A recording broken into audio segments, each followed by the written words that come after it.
Hi అండి. ఈరోజైతే మునగాకు తాలింపు అయితే వేద్దాం అనుకుంటున్నాను. దానికోసం ముందు కళాయి పెట్టుకుని ఆయిల్ అయితే వేసుకున్నాను. ఇప్పుడు కొంచెం అంత జీలకర్ర వేసుకున్నాను. ఇందులోనే మన తాలింపు దినుసులు అయితే వేసుకుంటున్నాను.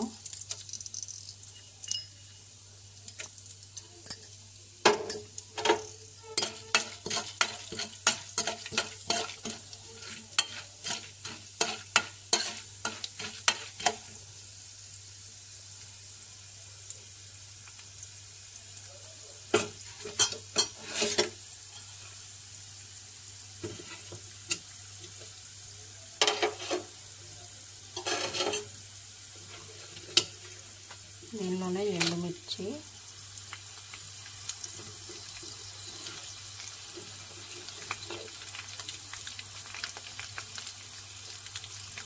వెల్లుల్లిపాయలు,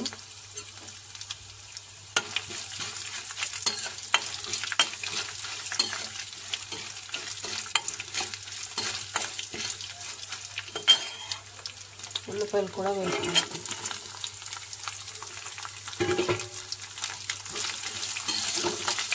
తాలింపు అయితే వేగనివ్వాలి.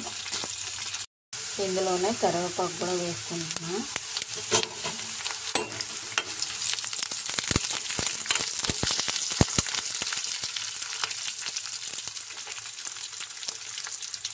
ఇప్పుడైతే కొంచెం అంత పెసరపప్పు అయితే వేసుకుంటాను. టేస్ట్ చాలా బాగుంటుంది పెసరపప్పు వేయడం వల్ల.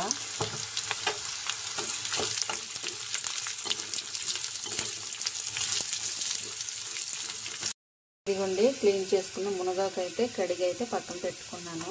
ఇప్పుడైతే మనం తాలింపులో అయితే వేసుకుందాం మునగాకు అయితే.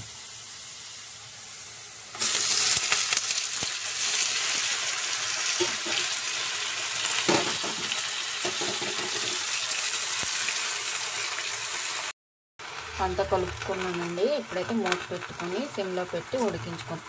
ఈ మునగాకులో చాలా పోషక విలువలు అయితే ఉన్నాయి, ఔషధ గుణాలు కూడా ఉన్నాయి. సిజేరియన్ చేసేవాళ్ళు తింటే దెబ్బలు వెంటనే నయమైపోతాయండి. బాలింతలకు చాలా బాగా ఉపయోగపడుతుంది. ఐరన్ పెరుగుతుంది, జుట్టు సమస్యలు కూడా తగ్గుతాయి. మునగాకు వల్ల చాలా ఉపయోగాలు అయితే ఉన్నాయి. ఇప్పుడైతే మూత అయితే పెట్టేస్తాం.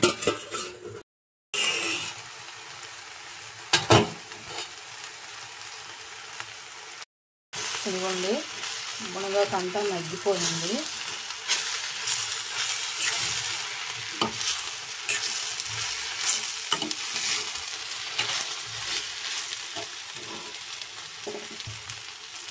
ఇప్పుడైతే ఇందులో పసుపు,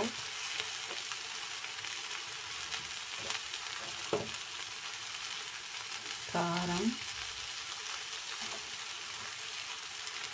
గరం మసాలా,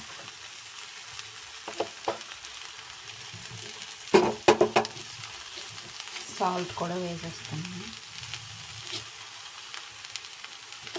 ఇప్పుడంతా ఒకసారి కలుపుకొని మళ్ళీ అయితే మూత అయితే పెట్టాను. ఇదిగోండి, మన మునగాకు తాలింపు అయితే రెడీ అయిపోయింది. అన్నంలో వేసుకొని వేడివేడిగా తింటే టేస్ట్ అయితే చాలా బాగుంటుంది, సూపర్గా ఉంటుందండి. హెల్త్కి అయితే బెస్ట్ రెసిపీ అండి ఇది.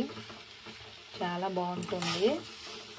వింటర్ సీజన్లో, రైనీ సీజన్లో ఇలా తింటే ఒంటికి అయితే వేడిక వస్తుంది. చాలా బాగుంటుంది. ప్లీజ్ మా ఛానల్ని అయితే సబ్స్క్రైబ్ చేసుకోండి.